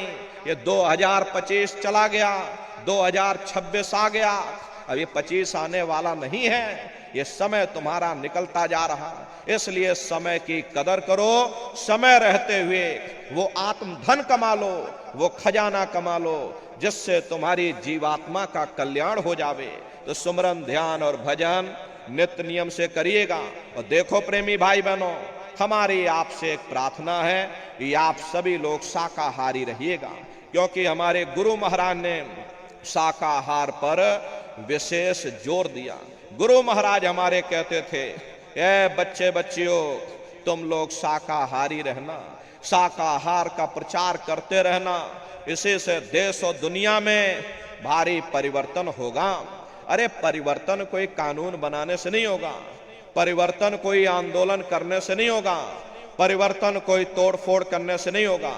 परिवर्तन तब होगा जब लोगों के विचार बदलेंगे, लोगों की भावनाएं बदलेंगी। और विचार जब बदलेंगे जब लोगों का खान पान शुद्ध होगा। देसी कहावत है भाई, जैसा खाए अन्न वैसा होए मन। जब इंसान पशुव्रती भोजन करेगा तो उसकी बुद्धि स्वतः ही पशुओं जैसी हो जाएगी। फिर जिस शराब के नशे में मां बहन बेटी की पहचान खत्म हो जाए, उस शराब को पी करके यह कैसे पता चलेगा कि क्या अच्छा और क्या बुरा है। यही कारण है कि आज घर समाज में ये दुनिया भर के अत्याचार, दुनिया भर के व्यभिचार फैले हुए।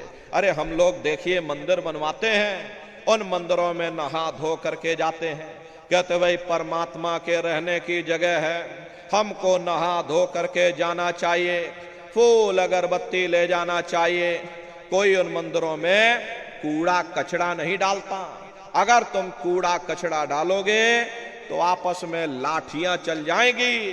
फिर ये जो हरि मंदिर है, ये पंच भौतिक शरीर जिसे महात्माओं ने हरि मंदिर कहा, अरे इसमें तुम हाड़ मांस के लोथड़े डालते हो, इसमें तुम शराब के कतरे डालते हो, इसमें तुम मुर्गा मुर्गी काट करके डाल रहे, इसमें तुम मांस मछली काट करके डाल रहे। अपने बनाए हुए ईंट गारे के मंदिर की कद्र करोगे और परमात्मा के बनाए हुए इस मानव मंदिर को तुमने जीते जी कब्रिस्तान बना दिया तो सख्त सजा मिलेगी। अरे महात्माओं ने लिखा है, तिल भर मच्छी खाए के कोट गऊ दान, काशी करवट जामरे निश्चय नरक निदान। यदि तिल भर भी मच्छी खा करके फिर चाहे कोटान कोट गऊओं का तुम दान करो और काशी में जा करके और मत्था रगड़ते रगड़ते अपनी पूरी जिंदगी वहां पर गुजार दो, फिर भी तुमको तुम्हारे गुनाहों की सजा मिलेगी, कोई बच नहीं सकता। क्योंकि ये कर्म भूमि है, यहां तुम जैसा कर्म करोगे वैसा फल तुमको मिलेगा। देखिए इस कर्म भूमि पर कृष्ण भगवान तक नहीं बच पाए। उस समय बाली को छिप करके बाण मारा, वही बाली कृष्ण अवतार में बहेलिया बन करके आ गया। कृष्ण भगवान के पैरों में पद्म चमकता था, हिरण की आंख समझ करके बहेलिये ने निशाना मार दिया और जब पास में आकर के देखा कृष्ण भगवान थे। अफसोस करने लगे, लेकिन कृष्ण भगवान ने उसको समझाया कि भाई इसमें तुम्हारा कोई दोष नहीं, उस समय हमने तुमको मारा, आज तुमने हमको मार दिया, हमारा तुम्हारा अदला बदला पूरा हो गया। कर्म प्रधान विश्व रच राखा, जो जस करे सो तस फल चाखा। ये कर्मों का ऐसा देश है, यहाँ तुम जैसे बीज बोगे वैसी फसल काटोगे। इसलिए प्रेमी भाई बहनों, हमारी आपसे प्रार्थना है कि आप सभी लोग शाकाहारी रहिएगा। ये तरह तरह की बीमारियां जो आज के समय में फैल रही हैं, इसका मुख्य कारण एक ही है, लोगों का खान पान गंदा हो गया। अरे आप अपनी बुद्धि से विचार करिए, जब इंसानों के खून में जानवरों का खून मिल जाएगा, इंसानों के अंदर जब जानवरों के कीटाणु पहुंच जाएंगे तो ना जानवरों की दवा काम में आएगी, न इंसानों की दवा काम में आएगी। तो परिणाम क्या होगा? ऐसी महामारियां फैलेंगी। अभी कोरोना जैसी महामारी आई, पूरा विश्व तबाह हो गया, लोग अपने अपने घरों में कैद हो गए, कोई किसी से मिलने को तैयार नहीं। न जाने कितने घर परिवार उजड़ गए, न जाने कितनी लाशें बह गईं, न जाने कितने बच्चे अनाथ हो गए, न जाने कितनी माताएं विधवा हो गईं। लाखों लाख रुपया लेकर के लोग अस्पतालों के चक्कर काटते रह गए, एक ऑक्सीजन का सिलेंडर नसीब नहीं हुआ। अरे कारण क्या है? कारण यही है, जब जानवरों के कीटाणु इंसान के शरीर में प्रवेश कर जाएंगे तो आने वाले समय में ऐसी महामारियां और फैलेंगी। हमारे गुरु महाराज परम संत बाबा जय गुरुदेव जी महाराज सन 70 के दशक में ये भविष्यवाणी किया करते थे कि बच्चा आगे नई नई बीमारियां आएंगी। पहले बीमारियों की हवा चलेगी, फिर बीमारियों की आंधी आएगी, फिर बीमारियों की सुनामी आएगी। अरे लाशें पड़ी घर घर में सड़ेंगी, बचाने वाला मिलेगा ना कोई, जमाना बदलेगा। और कहें जय गुरुदेव पुकार, जमाना बदलेगा। इसलिए प्रेमी भाई बहनों, हमारी आपसे प्रार्थना है कि आप सभी लोग शाकाहारी रहिएगा। कोई ऐसा नशा मत करो जिससे बुद्धि तुम्हारी पागल हो जाए और घर में मां बहन बेटे की पहचान खो दो। एक द्रौपदी के चीरहरण से पूरा का पूरा महाभारत हो गया। उस समय बड़े बड़े राजे महाराजे मौन हो गए, भीष्म पितामह मौन हो गए, गुरु द्रोण मौन हो गए। नतीजा क्या रहा? महाभारत हो गया। लाखों करोड़ों लोग काल के गाल में समा गए। एक द्रौपदी के चीरहरण से इतना बड़ा नरसंहार हुआ। अरे आज कलयुग में शराब के नशे में न जाने कितनी माताओं बहनों पर अत्याचार हो रहा, न जाने कितना व्यभिचार हो रहा। इसका भारी परिणाम आवाम जनमानस को भोगना पड़ेगा। कर्मानुसार सबको सजा मिलेगी। अब न भगवान राम का धनुष चलेगा, न भगवान कृष्ण का सुदर्शन।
भगवान राम ने कभी नहीं कहा कि तुम मांस खाओ, या भगवान कृष्ण ने कभी नहीं कहा कि तुम शराब पियो। जितने देवी देवता अवतार हुए सभी यही कह करके गए, अहिंसा परमो धर्म। अगर हमने किसी को बनाया नहीं तो मिटाने का अधिकार हमारे पास नहीं। अरे आप इंसान हो, इंसान का काम है दया करने का। दया धर्म का मूल है। इसलिए आप जीवों पर रहम करो, रूहों पर रहम करो।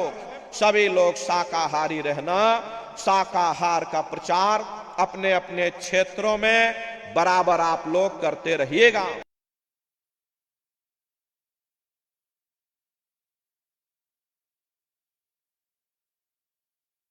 नारा लगा देने से नहीं आएगा, लहरा देने से नहीं आएगा। राम राज को हिंदू मुसलमान करने से भी नहीं आएगा। राम राज जब आएगा जब लोगों के अंदर अच्छे विचार आएंगे। वरना राम के समय में भी रावण जैसे असुर होते थे, कृष्ण के समय में भी कंस जैसे असुर होते थे। अरे तब भी लड़ाइयां होती थी, तब भी युद्ध हुआ करते थे। राम राज का मतलब है अच्छे विचारों का आना। और अच्छे विचार जब आएंगे जब हर इंसान मानव धर्म का पालन करेगा। अरे मानव धर्म क्या कहता है? सत्य, दया, अहिंसा, प्रेम और करुणा, यही मानव धर्म का आधार है। जब मानव के अंदर मानवता आ जाएगी, मानव के अंदर दया आ जाएगी, मानव के अंदर करुणा आ जाएगी, ये मानव दूसरों की पीड़ा को अपनी पीड़ा समझने लग जाएगा। अरे जब इंसान के अंदर इंसानियत आ जाएगी तब सही मायने में देश में राम राज आ जाएगा। इसीलिए महात्माओं ने कहा है राम राज को लाना है तो पहले मानव धर्म अपनाना है, मानव को पहले मानव धर्म अपनाना पड़ेगा, मानव को मानवीय गुण अपनाने पड़ेंगे। इसीलिए हमारे गुरु महाराज कह करके गए बच्चा गांव गांव गली गली मोहल्ले मोहल्ले जाकर के तुम हमारे संदेशों को जन जन के बीच में पहुंचा दो। गांव गांव के लोग शाकाहारी हो जाएं, गांव गांव के लोग सदाचारी हो जाएं, गांव गांव के लोग चरित्रवान हो जाएं, आंखों में मां बहन बेटी की पहचान कायम हो जाए। तो जब हमारा ये गांव बदल जाएगा तो पूरा समाज बदल जाएगा, निश्चय ही कलयुग में सतयुग आ जाएगा। इसलिए प्रेमी भाई बहनों, धर्म के प्रचार में आप सभी लोग अपना अपना योगदान दीजिएगा। देखिए हमारे गुरु महाराज को, हमारे गुरु महाराज परम संत बाबा जय गुरुदेव जी महाराज ने एक अच्छे समाज के निर्माण के लिए, चरित्रोत्थान के लिए, लोगों को शाकाहारी सदाचारी बनाने के लिए 116 वर्ष की आयु तक अथक मेहनत और परिश्रम किया। हमारे गुरु महाराज ने अपने गुरु की याद में मथुरा दरबार में इतना विशाल मंदिर बनवाया। गुरु महाराज हमारे कहते थे कि बच्चा मंदिर का वो देवता वहां पर बैठ करके बरकत बांट रहा। अरे आप लोग आइए, वहां कोई रुपया पैसा नहीं चढ़ाया जाता, कोई चंदा चुटकी नहीं। अरे आप लोग आए, मंदिर के देवता के सामने अपनी एक बुराई को चढ़ा दीजिए। वहां पर बुराई चढ़ाई जाती है, हम आज से मांस मछली नहीं खाएंगे, हम आज से अंडा शराब का सेवन नहीं करेंगे, हम आज से झूठ नहीं बोलेंगे, हम आज से किसी को धोखा नहीं देंगे। अरे आप अपनी एक बुराई चढ़ा दो, आपकी एक मनोकामना पूरी होगी। ऐसा वरदानी मंदिर हमारे गुरु महाराज ने अपने गुरु की याद में मथुरा दरबार में बनाया है। तो समय निकाल करके दरबार में आप लोग पधारिएगा। देखिए अभी होली का कार्यक्रम 3, 4 और 5 मार्च, ये 3 दिवसीय होली का कार्यक्रम मथुरा दरबार में होने जा रहा। तो आप सभी प्रेमी भाई बहन होली के कार्यक्रम में सब परिवार सादर आमंत्रित हैं, आप लोग पधारिएगा। अरे अपने दरबार का दर्शन करना। देखिए मथुरा दरबार में हमारे गुरु महाराज की एक छोटी सी गौशाला भी है। हमारे गुरु महाराज के पास में कुल 2 गाय थी। 2 गायों का इतना बड़ा परिवार है। ये आज के समय में करीब करीब 3000 गायें हैं और 3000 के ऊपर सांड हैं। गौशाला अलग है और नंदीशाला अलग है। हमारे यहाँ किसी को बाहर नहीं भेजा जाता, क्योंकि हमारे गुरु महाराज कह करके गए कि बच्चा इनको यहीं रखना, यहीं सेवा पानी करना। इसीलिए चाहे गाय हो या चाहे बैल हो, हमारे यहाँ किसी को बाहर नहीं भेजा जाता। गायों के लिए अलग से गौशाला है और सांडों के लिए अलग से नंदीशाला बनी है। उसी के बगल में अपना एक बहुत बड़ा कॉलेज है, जिसमें 2,500 से 3,000 बच्चे निःशुल्क विद्यादान करते हैं। कॉपी किताब पढ़ाई लिखाई भोजन पानी बिल्कुल निःशुल्क है। उसी के बगल में अपना एक बहुत बड़ा अस्पताल है। प्रेमी भाई बहनों, वो गुरु महाराज की कर्म भूमि है और हमारे गुरु महाराज की जन्मभूमि, जहां पर हमारे गुरु महाराज का जन्म हुआ, जिला इटावा ग्राम खितौरा में पड़ता है।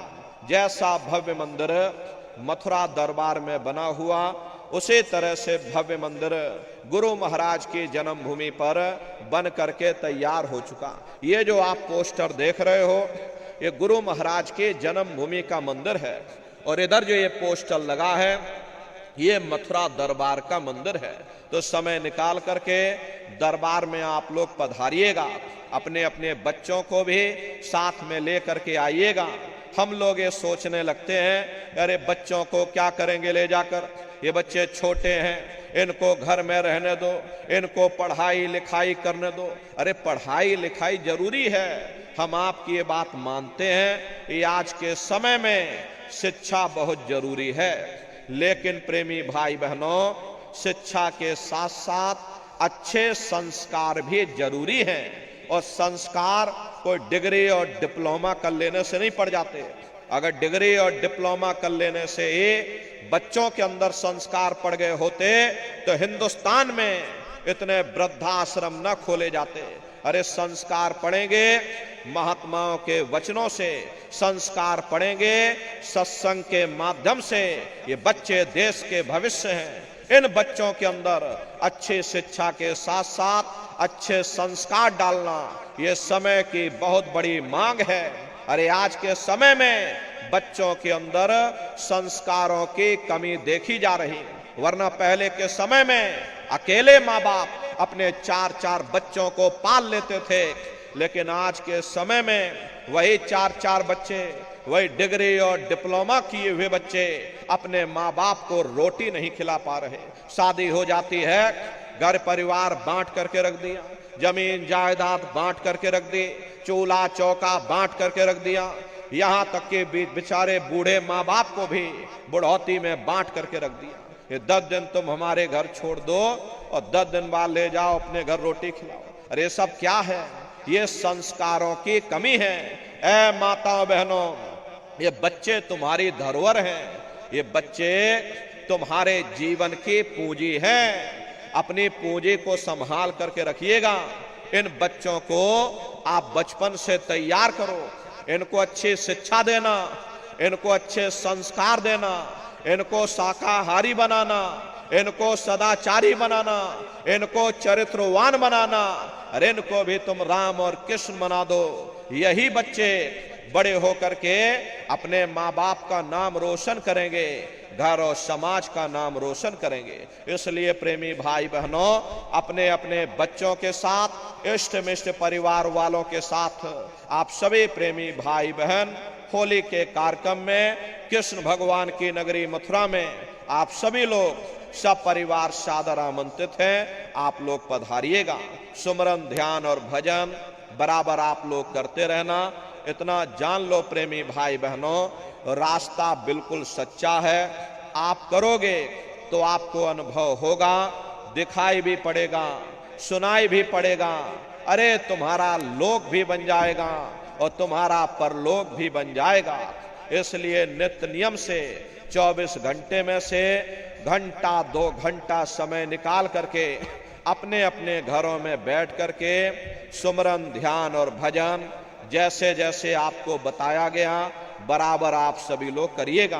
प्रेमी भाई बहनों, दवाई आपको हमने दे दी है, खाना और ना खाना ये आपके ऊपर निर्भर है।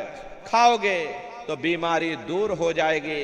इतना जान लीजिए, ये मनुष्य शरीर बार बार आपको मिलने वाला नहीं है। न जाने कितने जन्म जन्मांतरों तक अलग अलग योनियों में भटकने के बाद में अब की बार ये दया कृपा हो गई, आपको ये मौका मिल गया है, आपको ये मनुष्य शरीर मिल गया। इस मौके का लाभ उठाओ।